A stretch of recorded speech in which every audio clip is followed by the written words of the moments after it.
What's up, y'all? This NBA season, every shot you take with Fanatics Sportsbook puts points on the board. Earn up to 10% fan cash on your bets, win or lose. So even if your bet misses, you're still scoring fan cash. Unlock the world of Fanatics with fan cash for exclusive rewards like authentic apparel, game tickets, and meeting legends at Fanatics events. Make the switch and turn every bet into a bucket with Fanatics Sportsbook. Winning hits different here.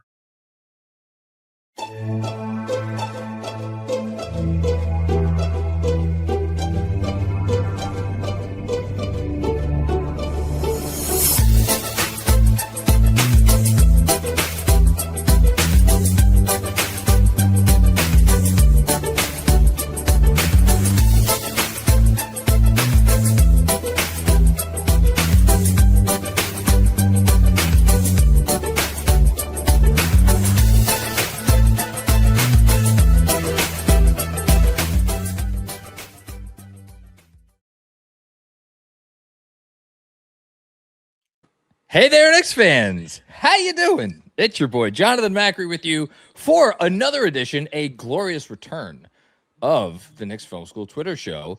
We've been away for too long, but I'm very pleased to be back with my good friend who I have finally met in person. I don't know how drunk she was when I first said hi to her. But I'm going to ask her right now. Not very. In front of however many people. Rebecca Chasen, hello. Hello. I think I only had like a Paloma and a half by the time you saw me. What's a Paloma? Wait, that's wrong. It's a Bellini. I had a Bellini. A Bellini, I know what a Bellini is. A Paloma is tequila and grapefruit juice. I was not drinking that. I bartended for 7 years, and I don't think I knew what. I mean, like I wasn't a very good bartender, seltzer. but It's really good. But no, I was having Bellinis. It was a daytime event. I was relaxed. It was a daytime event. I think I ended with like 4 or 5, but that was like after. How old are you again? 25? 26. 26. Let's see. I was still doing a fair amount of day drinking when I was 26. And I'm trying to think how often. I don't. The fact that it was a day drinking scenario rarely in my life has like influenced what. I will say this. I have never drank a Bloody Mary after it like was dark out. That makes sense. So that's the only one, but I don't think I've ever had. I mean, I've had obviously like. Yeah, I just thought it was the better lighter option. I needed a little drink. Prepare myself. I think the way to go if you're going to go the traditional route is start with. Well, I mean, depends when you're getting started. Like St. Patty's Day, I was talking to Sean about this on Weekly Wagers because I bartended St. Patty's Days, I've DJ'd St. Patty's Days, and like usually where I worked at least, you opened at 10 in the morning. So you start with Irish coffee, and then go Bloody Mary from there, and then you could degenerate into whatever switches up. Yeah. No, so, I didn't do the whole St. Patrick's Day thing, but I definitely saw it. You mean like from your window? I was visiting my friend in Stanford, and I like came back on the Saturday like before, and everybody at the train was decked out in green. I honestly completely forgot, and then I was in my apartment the whole day. You know what? We're gonna go out of order. We're gonna get into the first of our Twitter. So you put out a call for mailbag questions on Twitter, where you now have over 12,000 followers. Congratulations to you. Telling you, like you're gonna pass me by, like I don't know. It's so weird. What's weird? It's not weird. It's nothing weird about it. It's just funny. You're a very good. Well, we actually have a question about this coming up, so I'm gonna save your thoughts.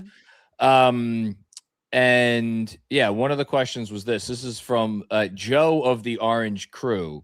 Should the Knicks bring back St. Patrick's Day jerseys for the fans to buy?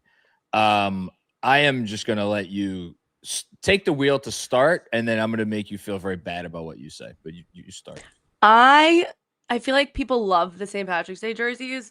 I personally was never a fan. The only one that I actually like, and I think they do still sell it, unless maybe I'm wrong, but is the Nate Robinson one. That one's just like a classic to me, but the rest I really don't like it. Even being at the Garden then that day, it was like all green and I was freaked out. I was like, this is not us. This is the Celtics. I don't like it. People are like, put on the shirt. I was like, no, I can't. There are other arenas. So this is what makes there's a lot of things that make New York special. But what makes New York stand out, and I would probably characterize LA like this as well. Miami, I'm not sure. No, it's not Miami because Miami does the whiteout thing. Yeah. Or has done the whiteout thing sometimes. But in like most other cities, like you are shamed into wearing. They started doing that at the Garden before it's seriously? It's only before the game starts. They'll put no, that's bullshit. They People have the spend way too going, much. And they're like, put the shirt on. No, like people. For playoffs, I'm like, whatever. But in a green shirt, like I'm not putting on a green shirt at the Garden that has a shamrock on it. That's not one. You're entitled to your anti-green stance. As I texted you after we spoke, green does not go with my skin tone. I don't own any. You know what? But this my hat that I wear with has like a little bit of like I don't know what you'd call this, like forest green or whatever. This is the most green thing that I have. The classic John hat. When I finally met you in person, I was like, of course you got the hat on. It's a great hat. In any case, what are your thoughts? It's go think about any iconic Knicks photograph or video, whether it right behind me over my my left shoulder. No, my right shoulder. The dunk, right? John Starks rising for dunk. That was fucking Eastern Conference playoffs. Now, granted, back in the 90s, they didn't do these like everybody gets a t-shirt thing, but they had like towels and stuff. If you want to think about stuff that's maybe a little bit more recent, like the LJ 4-point play, you could think about, there's been moments, that the Knicks have had over the years. It's not like everybody in MSG is wearing the same thing because it's New York. People like take pride in their outfits, whether they're going out at night or whether they're going to a basketball game. I take pride in my outfits for the Garden. That's like my favorite thing ever. It also feels very like watching. I think it was like OKC last year. Their fans would everyone was wearing it, which like okay. Their example number one. What are you wearing anyway? Thank you. I didn't want to say the quiet part out loud, but you did it for me. New York City. But it like looked weird, like not weird. It kind of was cool, but it also made me think of, not that I play NBA 2K, but it looks like a video game or maybe like a college. I don't know. It just looked very fake is the wrong word. It just didn't look real. It was like fakey. I said I was going to make you feel bad about your stance about the anti-green jerseys. Here's what I meant by that. Oh, okay. I did a little research. So apparently, somebody wrote an article about this for ESPN.com. I think on St. Patty's Day, and they noted that the Knicks were 3-3 overall in their St. Patrick's Day uniforms. That's actually a slight misnomer, and here's what I mean by that. So they have had special Christmas uniforms at times, which were like different from the St. Patty's Day uniforms, which maybe had like some green in it. But there were other times on Christmas where they've worn the St. Patty's Day uniform, and they have one where, they did. So their record, if you want to call it the quote unquote St. Patty's Day uniform, is actually better than 3-3. But here's some stuff that you may have forgotten because you were like 6 at the time. The Knicks way back in what was this, 2000, and of course I can't find the date now, 2011, St. Patty's Day of 2011, so the 2010-2011 season set was what was for a very long time the team record for most three-pointers in a game when they hit 23s against the Grizzlies. They kicked the shit out of the Grizzlies back when the Grizzlies were actually pretty good, 120-99. That was done in their St. Patty's Day uniforms. The following year, about a week after Mike D'Antoni was like, yeah, I'm done dealing with this bullshit, I'm out of here, and Mike Woodson had taken over as the coach, they beat the Indiana Pacers, who were, if you remember back then, very good. Paul George and Roy Hibbert and all of them. It was their third straight win under new interim head coach Mike Woodson. They were wearing their jerseys at that time. And then this is my favorite one. I'm going to ask you a quiz question after this. Back in 2006, the first time they ever wore these jerseys, which you abhor, they went into the Garden for St. Patty's Day with a sterling record of 18-45, and they were facing off against the not they were not the defending champions, but they were actually the defending Eastern Conference champion, Detroit Pistons, who came into the Garden with a record of 51-12. Do you know who won that game? I'm gonna have to say the Knicks. The Knicks won 105-103. Probably their best win of the year. In the green jersey. In the green jerseys, the right. Pistons started their vaunted starting lineup of Wallace, Hamilton, Prince, Wallace, and Billups. I'm going to ask you: do you want to attempt to name any players on the Knicks roster for this game? In 2006. 2006, No. St. Patty's Day, 2006. No. Even I have one. no idea. I'll give you a hint. One of the players on the roster. There's 6 men, in fact. A notable 6th man in NBA history, one might say, is currently the announcer and announced a Knicks game like a week within the last week. Novak? Was he in? It's not a bad guess. A little before Novak's time. You just said he announced a Knicks game. He announced a Knicks game for NBC. Oh, wait. And Crawford? he also has Jamal Crawford. Okay. So your Knicks starting lineup that day, Eddie Curry, Stephon Marbury, Malik Rose, Jalen Rose, the double Rose, and then, of course, Steve Francis. And then off the bench, Jamal Crawford, Quintel Woods, Nate Robinson, Channing Frye, Jackie Butler, Jerome James, and with 4 minutes off the bench, went scoreless, David Lee. Wow. What I said about the Nate Robinson St. Patrick's Day jersey, like that's like my only, like the only one I like or not like, but it looked good. Find to be notable. Like I love that. I loved Nate Robinson when I was younger, and he was short, and I was always short, and I was like, whatever. That's why he was like my favorite. I was like a child, and I wasn't like paying attention the way I do now. I just was like a fan because of my dad. Well, but that was the good part about Nate. You didn't need to. Nate was Nate was meant to be enjoyed like a fast food burger. Don't think too much about what it's doing to you. Just enjoy the taste. I will never. The first game that I went to that I was like cognizant for, that I actually have full memory of going to, because my dad said I'd been to a bunch. I just like have no recollection. But the first one, it was, maybe I was like 10 or something. It was like Kids Day or 9 or something. It was Kids Day at the Garden. And it was when Nate Robinson was benched by D'Antoni for, I think he like dunked or something. And he like bent, like at the end of it, something happened and he was benched for like over a week or like a bunch of games. And I was like, hopefully he's going to play. He's going to play. Didn't play. I was pissed. I was so pissed.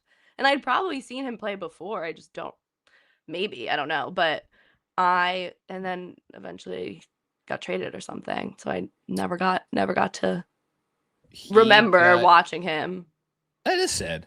Yeah. No, I was I held a grudge. Well, the irony about you saying that he was the one who looked good in the green jersey is he did go to Boston and had quite a bit of success there. I know that pains you. That's the only like iconic St. Patrick's Day jersey for me. The rest, I'm like, I don't know. They don't hit the same. I know. So this is so sad. I don't remember what my first Knicks game was. I know it was one of 2 games. It was, and this is going to sound really bad when I tell you what the games are. It was either game 1 or game 2 of the 1993 Eastern Conference Finals against the Chicago Bulls and Michael Jordan. My dad had won because my dad was a manager at Lexus, and he had won tickets through some like contest or some shit, whatever, through like the company. And so we got to go not only to one of those games, but to like a box, like the luxury fancy box. When I tell you, I don't remember one, because I wasn't a basketball fan in the 92-93 season. I started watching. How old were you? Year. I was 10. But I was late to sports. Like 93, 94 was when I really became a fan. So the only thing I remember about that experience was the fact that they had cocktail weenies in a big tray that you could have, and I had never seen an all-you-could-eat buffet with. That's hysterical. Well, I was, and very exciting, to be fair. It was for a kid who used to have to go shop in the Husky section for jeans. It No was a way. very exciting development when I walked in. I was like, wait a minute, you mean I could eat all of these hot dogs? All of them. And I probably tried. And then I went to like a game or two a year, probably throughout the next several years, but none of them like stand out as like memorable. The first game that I actually like have a distinct memory of going to, and again, I had been to probably a dozen or 24 games before this, but I'm old now, so I don't remember anything, is in the 99 playoffs against the Atlanta Hawks in round 2. I went to game 3 after they had taken games 1 and 2 in Atlanta. All right. Yeah, it's weird because I like think back and I know I went to some games. Like I was at Mel's first game and I remember the, entrance and the video and everything, but I actually could not remember a single thing about the game. Or like I think they lost. I know they played the Bucks. Did they lose? I think they lost. I don't know. Literally no idea. I don't know how people like Anthony. I don't know how he's like knows every single date and every single everything. Some people are very talented. Yeah, I have no idea. I know that I was at the 1999 finals. It was the game we lost though, but I wasn't there. I was in my Yes, you were in utero. Yeah. That was my first. Speaking of Pistons teams that are very good, the current Pistons team is very good. We do have a little bit of news that happened earlier today. Shout out to Cade Cunningham. Get well soon. Has a collapsed lung that he's dealing with, which will. So the Pistons have officially ruled him out for the next 2 weeks. I don't know what you want to call history of this injury is very uncertain because there are times where you could recover, I think, in as soon as 3 weeks. There are times where, I think I saw that. Yeah, they like mentioned other players who. Yeah, this is not. I mean, I think CJ McCollum's dealt with this a few times, and then but it could knock you out for more than a month. It could knock you out for a month and a half. So I would safely assume at this point that he is probably not going to play the rest of the regular season. I know that there has been some speculation about whether this could open up potentially like the 1 seed, or I went and looked at everybody's. I went and looked at the Pistons schedule. I went and looked at the Knicks schedule. I went and looked at the Celtics schedule. Or as soon as I saw this, I don't see it happening only because the Pistons have 3 games starting tonight. They have a game tonight against the Wizards, and then at the end of the season they play the Bucks, and they one more team that's trying to Pacers. I think Pistons are going to win all those games, and then they have a game against the Pelicans, who are playing better, but still not a very good team. And then they have a bunch of games against teams trying to win, but I think I have enough respect for them that I think they're going to win some of these games without Cade. Yeah, I think they will too. I wouldn't expect them to drop. They're not going to lose all of those. But it's so sad. I saw that this morning. My heart sunk for him. Like that sucks. Also, so scary. Also, we don't know the details, but that doesn't sound good. It's one of those things where if it had me holding my chest. It was I know, but I feel it. If someone before I had forgotten that this is a short, in relatively speaking, it's a short-term injury. If someone was like, oh, so-and-so has a collapsed lung, I'd be like, oh my God, are they going to have to spend the next 3 months in the hospital? I wouldn't automatically think, oh yeah, they'll be back on the court in 3 weeks. But apparently. No, it's crazy. When I saw that tweet too, saying some other players, I was like, wait, what? That doesn't make sense in my head. But yeah, I also saw a lot of talk about, him most likely becoming ineligible for postseason awards, which sucks. So I tweeted this, and your tweet. Well, I'll tell you what it was. Tell me. I am, as you may know, a stickler for rules, and I'm a big supporter of rules, and rules are in place for a reason. However, sometimes when a rule is in place, it can bring light to the fact that the rule itself is stupid and is not and that is not accomplishing the intended purpose. And I understand why the All-NBA games played limit rules were put into place, because you're trying to encourage star players to play in games and not sit out, whether it's back-to-back or rest or yada, yada, yada. If Cade Cunningham doesn't make All-NBA this season, I don't care if he doesn't play another game. He's played 60 games already. Wait, so he should not be All-NBA. Yeah, he wouldn't be eligible if he missed the rest of the games. He would not be eligible. I thought it was just awards or whatever. No, it's MVP, it's Defensive Player of the Year, but it's also All NBA, All Defense, all these other, basically anything that you could win. I think there's maybe one award that you can there's not a games played requirement. But I was just like, for as much as I'd love Brunson to make second team or whatever. But Cade Cunningham, he's been arguably the defining player of the Eastern Conference this year, and the fact that he's not going to play again potentially this season. It's also it sucks. I mean, it's also not I don't know. Wait, so which side are you on? You think that? I think we need basically we need to relook at this, and whether it is. I understand the spirit of the rule, and I'm not going to sit here and pretend I have a good solution other than there should be no, I get that. You know what it is? Maybe it is something. It should be something about because really, what does all this come down to? It's the same thing with the tanking thing. It's no one's saying if you're injured that you should play when you're injured, but it's instances where a guy could play. Yeah. And they are making the affirmative decision, or the organization is making the affirmative decision. You know what, you could play, but we want you to sit anyway. That's where the focus should be. Yeah. Yeah, definitely. I mean, not on a fucking collapsed lung. It's not like he tweaked his ankle and he's resting. His lung collapsed. I guess my point is this: if there are enough voters who are even though he only played 60 games, we still fully believe that he should make All NBA or be on MVP. But he should make it. If I was a voter, I'd say he should. Well, unfortunately, you would be. I don't know what. I wonder what. I don't. I think it's electronic. So if it's electronic, they're probably just not on the ballot. Oh. Right, That would be my guess. I don't know. I should ask. I think Fred's a voter this year. I'll ask him. Okay. Let's get to some other questions. Yes. Hold on here. Let me get rid of this. Okay. Where should we go next? Do you want to start positive or most of this stuff is positive? Oh, I did want to show you this. Did you, Jeremy Lin in the green jersey? Actually, you know what? I went out. It was my friend's birthday that Saturday of St. Patrick's Day. And I guess someone at the bar was also having a jersey party and someone was wearing this jersey. And I went up to him. I was like, that's awesome. I would not have. I was like, that was available for purchase. This? But yeah. Okay. Anyway. Let's do this. Since the starting lineup has been a topic of conversation. James, my guy, James Stanzoni, longtime Knicks Film School, supporter, asks or says, thank you for not putting on the green shirt. So he appreciates what your stand against the man. Would you be surprised if Josh Hart did not close a must-win game 6 or game 7 in the playoffs?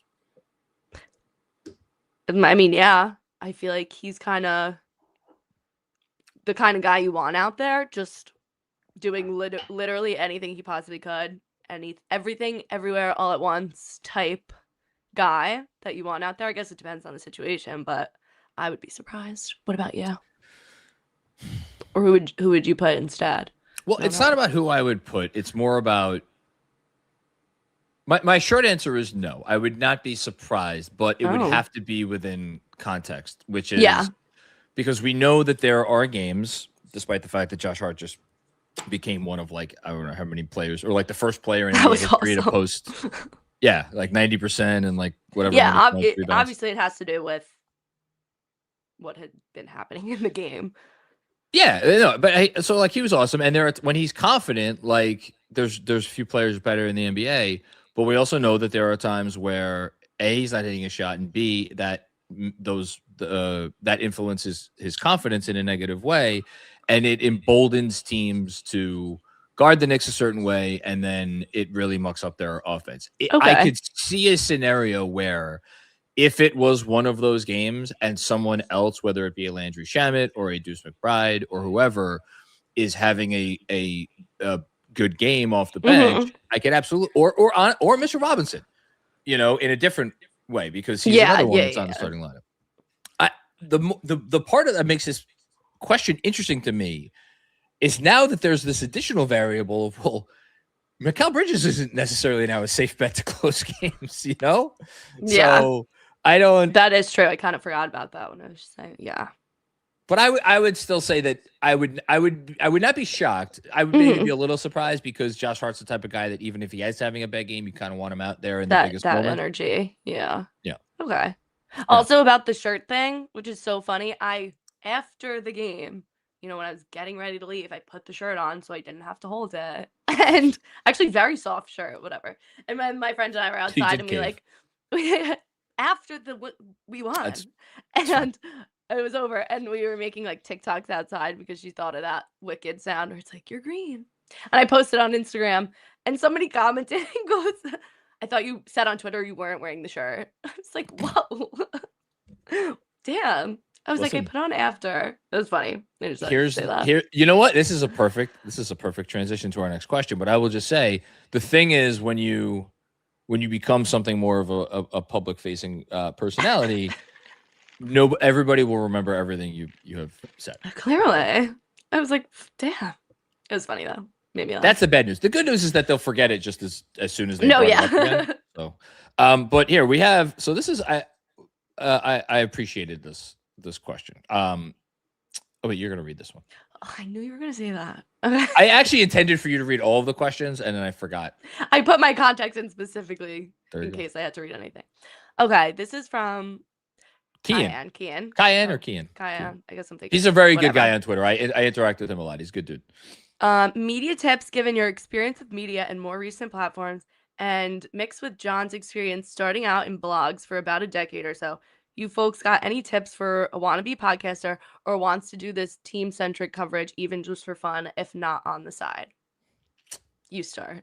No, I think you should start because I think where we are at in like media, like the way that I quote unquote like came up, that way it's different. Yeah, it's not around. I guess that makes sense. Yeah, I don't know. I just started tweeting. You have to offer more than that. It can't just be I just started tweeting. I'm trying to think. I mean, for me specifically, I also am a girl and I go to a lot of the games. I think that was a really big thing because I'm posting like me and my dad. I don't know if I have like good advice. I don't know. What do you think? I think you nailed it. No, I think you nailed it in that. Like, it's different. I know that I'm very lucky to go to these games a lot, but like, that's kind of just how it happened because I'm going to the games, I'm posting at the game, posting with my dad. People think it's fun. That's like kind of how it happened for me. But you don't need to necessarily have to go to games, and but that is your thing. You dress up for the games, you post about your outfits, you go to games with your dad. That's always been part of your thing. Yeah. And then you post pictures and this and that. I never or hardly ever went to games, but I did start going live after every Knicks game. Yeah. From Hell or High Water.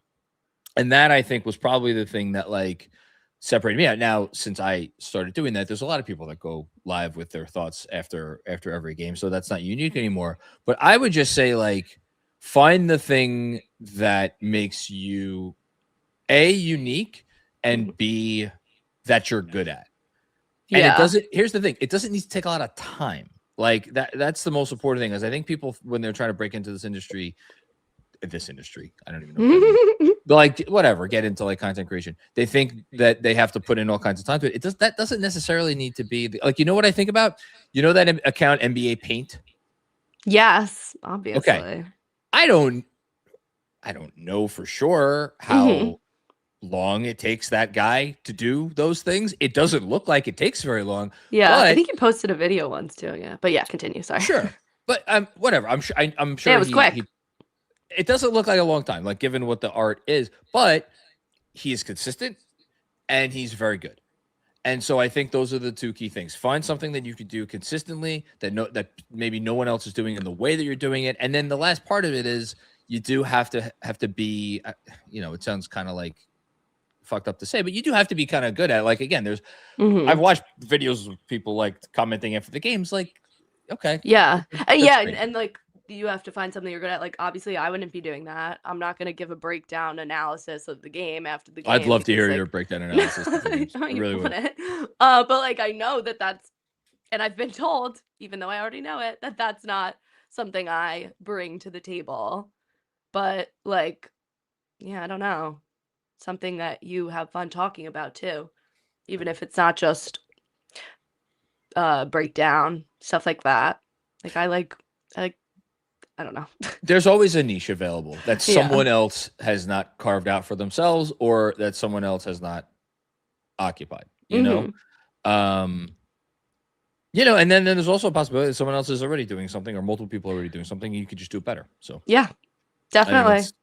I think that's there's lots of different ways. Just go do it. Don't wait for someone to like, you know, roll out the red carpet. Just, you know, start doing stuff. Yeah. Okay. Let's get to a basketball question. Let's do this one. This is an interesting one. Okay. From New York Forever, who's always chiming in. Oh, wait, no, this is you again, because I did too, so you have to do too. Okay. Assuming we win the chip, are we still trading Cat in the offseason, or do we trade Mikal for Greek Freak? If we don't win, depending on the playoffs, besides Brunson and Hart, anyone off limits? So, trading Mikal for Giannis? Like, what does that even entail? Does that make sense? I don't think, and I'm going to double check this very quickly right now, because I should have done it before we went on, but I didn't get a chance to. I don't think there has ever been an NBA team that won the championship, and in the summer immediately following the championship that they won, traded a player who made the All-Star team with that team that season. We have had All-Star level players depart teams that have won the championship, most notably the Toronto Raptors lost Kawhi Leonard in free agency, but they tried very desperately to keep him. We've also had teams make the finals that lost the player the following offseason with the Cavs and Kyrie Irving. I think that was an offseason trade. I don't think that was an in-season trade. But I don't think we have ever had a team willingly trade away an All-Star level player. Actually, sorry. You know what the closest we have is the Dallas Mavericks in the summer after they beat the Heat in the finals. Tyson Chandler was not an all-star for them, but they had certain financial concerns, and they let him walk / signed and traded him away to the Knicks. That's the closest we've come, but that move was not done with an eye on improvement. That was done with an eye on money and finances. Finances. And this would not be that. This would be like upsetting your entire roster to try to like improve. I think if they won the chip, I don't think they're trading any of these guys. Yeah, me either. Well, if they went, no.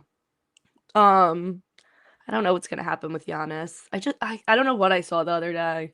I know what you saw, because I have something on it, but was it drama? Is that what you saw? Was it drama? Maybe. I don't know. Just I don't even know if I read it. I kind of just like passed by it. It was like something about them wanting him to like sit the rest of the game or the rest of the year.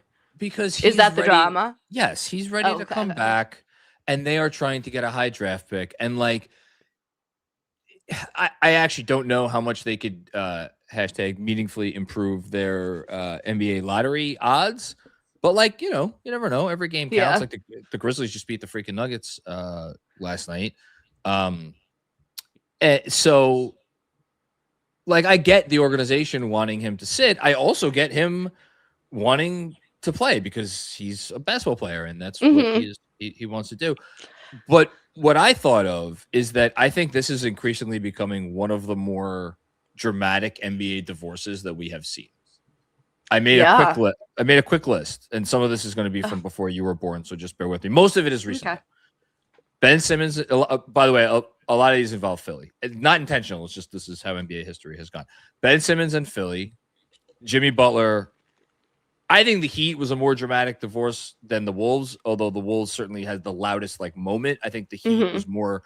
It was a more protracted divorce, and I think it was like it was just worse. Dame with the Blazers, that kind of went on for a while. James Harden. I picked the Sixers. I think that's his most dramatic divorce. There's like 80. There's a lot. There's a lot to pick from. Anthony Davis with the Pelicans. That's all, folks. Kyrie Irving with the Nets, of course. I did have to put Carmelo with the Knicks on here. Look. Yeah. Space fade. Dwight Howard with the Magic. And then my two older ones were Iverson with the Sixers and then Charles Barkley with the Sixers, of course. So I think this is getting Fucking close. Philly. I don't blame him. No, who the hell wants to be in Philly? But I think we are approaching those levels with now, because it was bad enough that you had Giannis's like team, not the Bucks, like his personal team, like going and feeding stuff to Shams, and then having Doc Rivers sit up there and be like, "Oh, Giannis has never requested a trade," and having to do this whole song and dance. But now you actually have the team and the player like fundamentally in disagreement on what like they should do for the rest of the season. I think this has a chance to get really funny, and I hope it does. That's what I'm rooting for. I don't even care if he comes to the Knicks or not. Yeah, no, I agree. I mean, also like the whole before the trade deadline, it was literally all about him, and then nothing happened, and just dramatic, whatever. It's dramatic. Dramatization. I couldn't tell if the word I was using was the right version. I don't want to see a dramatization of the Giannis Antetokounmpo Milwaukee Bucks saga, because it would once was enough. I don't need to see. Yeah, no, exactly. It was the whole trade talk. I am curious what happens with him. Obviously, I'm curious what happens with him this summer, because he's not going to be on the Bucks next year, and it's going to be very interesting. If we don't make it to the finals, what do you think will happen to Mike Brown? That's what I've been hearing a lot about. People like, he's got to go. If they don't make, I've been of the belief, and people push back very hard against this sentiment when I bring it up, but I believe it in my core. I think if they. So here's the problem. Tell me. One problem is the owner came out and said what he said, and right, yeah, that. So James Dolan does not typically say things behind closed doors that he doesn't mean, let alone things on radio.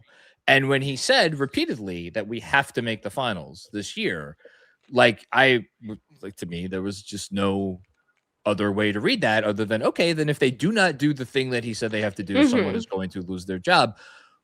What I'm struggling with a little bit is and I'm hoping this is not the case, but it is not outside the realm of plausibility that they could make it to the second round, face a Boston team that winds up making the finals, and for all we know, wins the championship. And they play a really good series against the Celtics, and maybe they have like a bad game or something somewhere in there. But like the Celtics are like awesome and just like 1% better. And then let's say the Celtics win in 7. Home court, Boston Garden, Yeah. Like you could look at this season and be like, that was a better season than the previous season, even though they went around further. And yet because Dolan came out and said what he said, I honestly totally forgot that he said that. But I think it would be Leon. I think it would be Leon before Mike, and I think he would let the next president Leon decide. Would go. That's again, everybody always pushes back on me on this. If you're asking me what do I think would happen if they got bounced in the second round, I think Leon would be Leon before. Okay, gotcha. Interesting. And I think they would go as hard as humanly possible for Giannis. But okay. Let's do this one now. It's my turn. Oh wait, no. What did I do? I went away. Oh, here it is. Okay. Robert Sabella asks, should the Knicks look into more rest for the players as we get closer to the playoffs? Is Bridges better coming off the bench as an offensive focal point as opposed to sitting in the corner waiting for a pass? So we have 2 questions here. I'll answer the rest one first. I don't think rest is that big of a deal because they have a week off for the play-in. Yeah, I agree. I don't think the rest is a thing. I mean, everyone's like people, or not everyone, but I keep seeing all this stuff about Bridges, streak or whatever. They're like, let him break it to rest. I don't really think that'll do anything.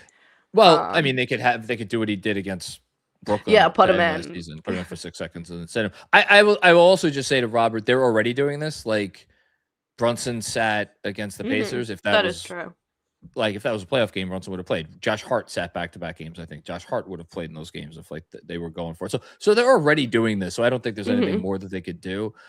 The Bridges question is interesting because I haven't heard this talked about much, which is like if he comes off the bench, he will be more of an offensive focal point. I would just ask you from your perspective, being like someone who attends the Garden and seeing like how the players are on the court and maybe sees like body language stuff that people who don't go to games maybe not see. How do you think Bridges would react if he was sent to the bench? Honestly, I don't know. I don't see any of the guys on our team being like guys who would be like butthurt about something like that. Oh, bless you. I was gonna say Mikal maybe is the only one potentially, but I don't like, especially with how he's been playing recently. I feel like just a jolt to the system like would maybe do a little good, but I don't really know. Body language wise, I gotta ask Gail. This woman who sits in front of me, she brings binoculars. I gotta ask her. I gotta borrow them. Check it out. I haven't seen anything really off. That's a great move by her. Oh my god, she's the best. But I don't know. Here's the thing. Well, sorry. Like body language wise, I don't think I've seen anything with him in the way that like I used to see stuff with Cat. Cat's body language has been great. No, yeah, but you know how a lot of times with the team, he'd be like, so I don't see that with Mikal. But yeah, something's gotta happen. Here's the thing: if they move him to the bench, I don't think he's going to become more of an offensive focal point because Alvarado has done a nice job running bench units. There was a stat that was floating from our friends at I think the All NBA podcast. That the Alvarado Cat pick and roll combination has been like devastating. Like they're scoring a ton of plays and actions where they are in together. So like the offense is still going to like the Alvarado Cat like 2-man game is still going to be the central conceit, so to speak, of the bench unit. So like if Mikal comes off the bench, like I don't think it's going to change his role all that. Yeah, no, you're kind of right. And I mean, I feel like right now has it really been him not putting up shots or that they're just not going in? Well, but that's the other thing is like, and Bondi had the article the other day where it was brought up to him, like in the context of how many shots he takes, like, oh, do you need to be more aggressive? And Mikal was like, no, I don't think aggression is the problem. Clearly he does not feel that he needs to be like getting up more shots. So, just needs to be putting more in. Yes. And then there's the other stuff that we've been talking about for a year and a half. Like he's, the physicality and that stuff, but he also does other stuff well. Okay. I saved this final doozy. Oh no, not that. Hold on. I saved this final doozy for you. I saw this. I'm reading it. Oh, you're reading it. Abraham Stein 8 said, hot take. Few will admit it, but Brunson is holding the Knicks back. He's slow, takes bad shots, and is not a winner. Kolek and Alvarado are super fast and master passers. They should start. 4 years in, and Brunson is clearly in it for himself, not the team. Trade him. You're crazy. I couldn't tell if this was sarcastic. That's all. That's what I always comment. Like, people have been saying so. Actually, I take that back. People have been on the timeline have been talking about other people saying that, like, turning on Brunson or whatever, but I've only ever seen tweets about people talking about other people turning on Brunson, not anyone actually turning on him, which has been confusing to me. Brunson's not the problem. Well, look, I'm going to try to be fair. I see your comment, Kevin. Who's Kevin? So Kevin Danishevsky, he's in the chat. He's he's Kevin. He's just Kevin Danishevsky.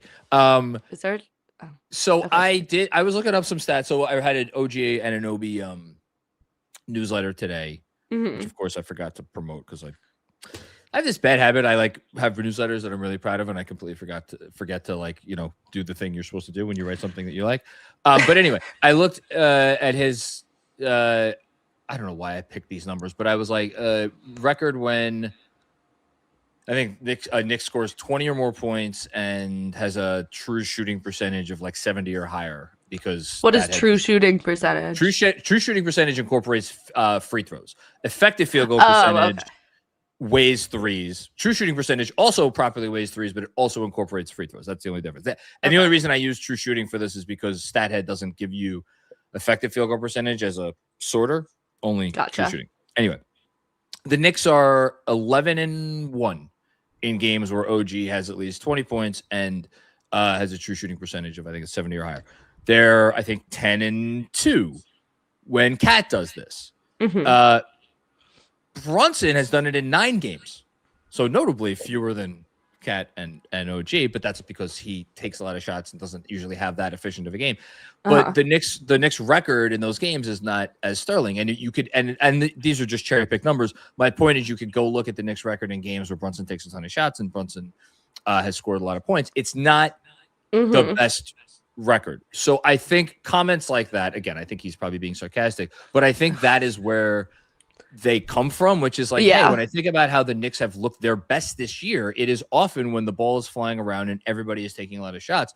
The problem I always come back to is that when you play the best defenses, you need to have someone to start knocking over the dominoes, and Jalen Brunson is still the best guy to do that. So he needs to get himself going. So it's like, but I will say the notion that Jalen Brunson should try to become more of a quote unquote traditional point guard in first quarters is something that I have often thought about as I continue to watch them vomit all over themselves in the first quarter, like someone who has been overserved on St. Patrick's Day. Yeah, even bringing up Gail again, but she like looked at me during the game and was like, Alvarado's so good. He's just the way he like I can't remember anything. He runs the the way he runs. I can't believe I just forgot the word runs. I'm tired. I didn't have a joke to make about that. There's no joke to make because you forgot. That was crazy. But no, even just like her reaction, she's awesome. I keep bringing her up. Shout out Gail. She's the best. But she was get her on the show. Third chair. Okay. Oh, she's the best. She actually, I'm just gonna say this, but she's had season tickets for so long, and like longer than my dad, I think, who's like on his 35th year. She has 2 seats, but she sells the other one. So she goes alone every time.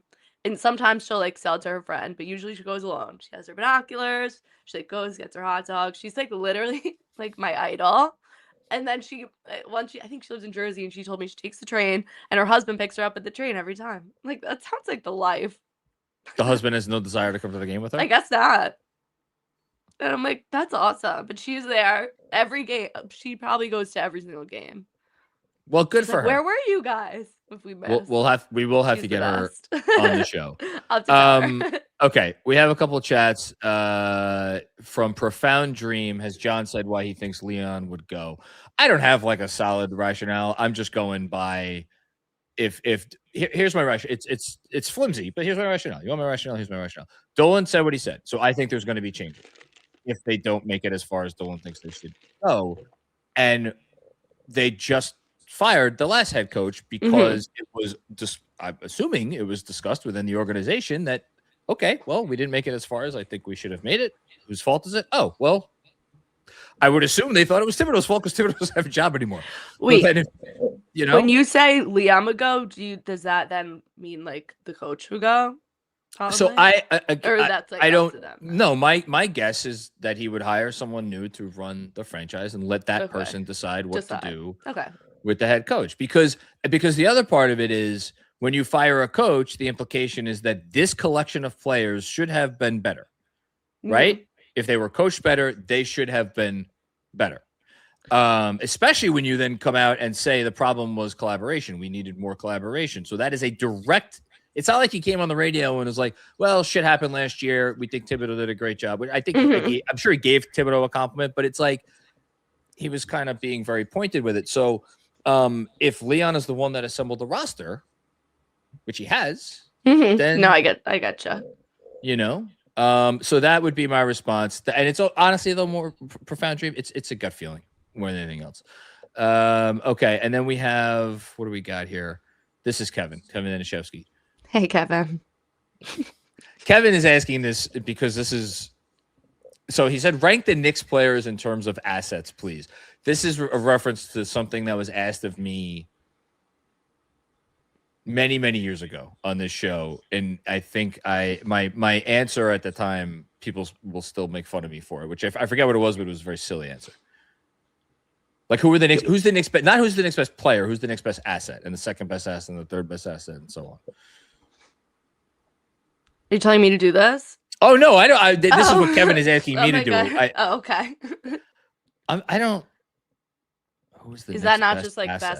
best player? Well, no, it's not best player. I don't think because I think there is an argument that Karl Anthony Towns is the I don't want to say least positive, but like look, Cat's been great. He's an all-star. He's been playing out of his mind. I think I get what you're saying. He makes a lot of money, and I don't know how many teams are knocking down the Knicks door to get Karl Anthony Towns on their basketball team.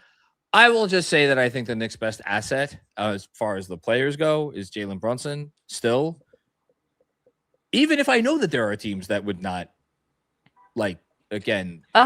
pay anywhere close to what the Knicks would ever. I'm not that they're ever going to trade it, but you get the point. Yes. And then I would say, I'd say OG. I was going to say OG as well. Nice. He makes a lot of money. Yeah, see, that's my issue is I don't know any of the money stuff. I gotta read about that or something. But he I know he makes a lot, but they don't make a lot to me. So again, shameless plug for my newsletter today, but so I'll say this and then we can get out of here. I looked at I was looking at his because he dunked a lot in the Pacer game. So as you may recall, he was all over the rim. And so I was like, I wonder where he ranks in dunks this year. OG Anunoby is averaging 2 dunks per game. So what is he rank or whatever? He's 10th in the league in total dunks, and he has only played in 56 games. Wow. So he's dunking it a ton. Here's the interesting part, though, because a lot of guys dunk it a lot, but mostly big men. Yeah. There's only in addition to being among the league leaders in dunks, he's also taking 47% of his shots from behind the arc.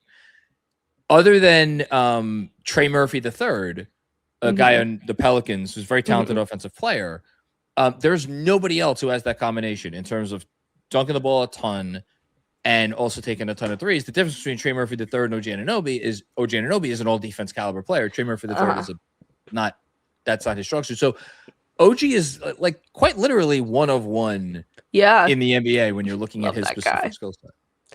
Yeah, he's special. Definitely an asset. He's number 2 behind Jalen Brunson. All right, we have one more comment, and you're going to read this one. Just want to say, good on you, John, and KFS for bringing some female representation to the group. Go, Rebecca. Thanks. Thank you, JMems33. Do we think the 33 is in reference to Patrick Ewing? Maybe. Could be. Yeah, I like KFS. Well, that's very kind of you to say. Well, KFS likes you. Nice. And glad to be back. I was out of commission for a good month. I was so sick. You were down bad. Wait, it was awful. A full month. I wasn't at the Garden. I was trying to get better to go, and my parents were you can't. I was like, no, I can do it. No. Yeah, it was rough, but that's so cute. That's like a kid that's no, I have to go to school today. I have a quiz. No, I was I have to. It got so bad that one night, even my roommate, she was I heard you turn off the game. It's I couldn't watch the game on TV. So ill. She heard that and was do I need to take you to the ER? It was so bad, but that's what we should do on our last. We'll do another regular season show of these at some point. We should rank the games this season that would make a person ill or iller. Yeah. It wasn't a good. I think it was against Detroit. I don't know. I can't remember. I was not okay. You know what's nice about this season, or I don't know if it's nice. It's interesting about this season. There have been a lot of seasons at the Knicks where you could easily rank top 10 worst games. Mm-hmm. There have been a lot of seasons where you could rank top 10 best games. I don't know that there's a ton of seasons that I remember in Knicks history where you can have 2 legitimate top 10 lists for 10 worst games and 10 best games. God. And be have robust answers for both lists. Yes. No, you're honestly so right. I mean, during that stretch of that losing stretch, every single game was worst game of the year, worst game of the year, worst game. And to be honest, it only got worse because it kept losing. Ooh, but it's we did have some good ones. This fucking team, This team. They're crazy.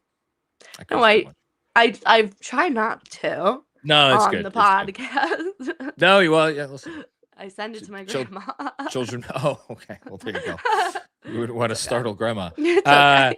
All right, Rebecca Jason, tell folks where they could find you and your wonderful social media content. I'm on Twitter at Rebecca Chasen. I'm on Instagram at Becca Chasen. Been trying to get that changed, but Instagram says no. My Knicks section of the Barstool NBA Brain Food blog that'll be out tomorrow, Friday, tomorrow. Writing it now. And what else? If you want any cute Knicks gear, go on the link in my bio. We got a whole setup, women's, men's. That's it. You're selling merch? No, I'm not selling. I spend like all my time looking up new Knicks gear and like Knicks clothes. So I made a Shop My. So I have all the links together, and you can just like pick things out.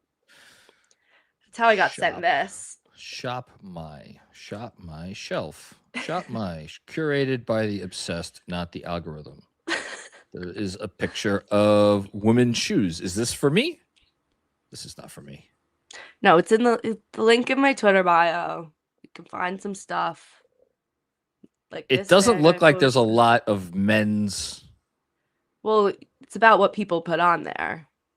So like on my page or whatever, I have like a Knicks women's section and a Knicks men's section. You just like got like I'm always looking for new. Maybe I should just go to your page and see what you have on there. It's all Knicks. It's not or basketball. It's not like a lot of like fashion influencers use it.